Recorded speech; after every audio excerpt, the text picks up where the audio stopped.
નર્મદા જિલ્લામાં દર વર્ષે લાખોની સંખ્યામાં ભાવિક ભક્તો ચૈત્ર સુદ એકમથી ચૈત્ર વદ અમાસ સુધી ચાલનારી ઉત્તરવહીની પંચકોશિક પરિક્રમાની એક અદ્ભુત આધ્યાત્મિક યાત્રામાં લોકો જોડાય છે. આ યાત્રા આગામી 8મી એપ્રિલથી 8મી મે 2024 સુધી ચાલશે.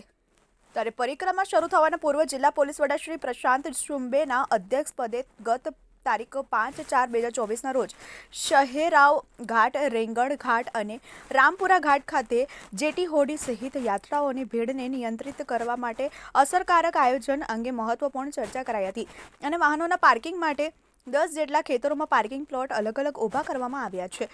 જિલ્લા પોલીસ વડા શ્રી પ્રશાંત સુંબોએ પરિક્રમામાં ઘાટ અને રૂટનું સ્થળ નિરીક્ષણ કરીને પોલીસ વિભાગના કર્મીઓને ભક્તોની સુરક્ષા અને સલામતીને કેન્દ્ર સંસ્થાને રાખીને કેટલાક રચનાત્મક સૂચના કર્યા હતા. વધુમાં શ્રી સુંબેએ મોટા નાના વાહનો માટેની પાર્કિંગ વ્યવસ્થા સહિત ટ્રાફિકની સમસ્યાને નિયંત્રિત કરવા તેમજ લોકોની સુરક્ષાનું ધ્યાન રાખવા માટે વોચ ટાવર ઊભું કરવા પણ જણાવ્યું હતું અને એનડીઆરએફની ટીમો પણ યાત્રિકોનું વહન આવન જાવન કરે ત્યાં તૈનાત કરવામાં આવશે. આ તકે રાજપીપળા ડિવિઝનના એએસપી લોકેશ યાદવ, આઈપીએસ કેવડિયા ડિવિઝનના DYSP Shri Sanjay Sharma, PI Shrimati S K. Gamit, PI Shri R S. Dhodiya, Tilakwada PSI Shri J M. Lata સહિતના પોલીસકર્મીઓ અને ડીઆરડીએના ડાયરેક્ટર અને પરિક્રમા નોડલ અધિકારી શ્રી જે.કે. જાદવ, આરટીઓ સુશ્રી નિમિષાબેન પંચાલ સહિતના અધિકારીઓ કર્મચારીઓ હાજર રહ્યા હતા.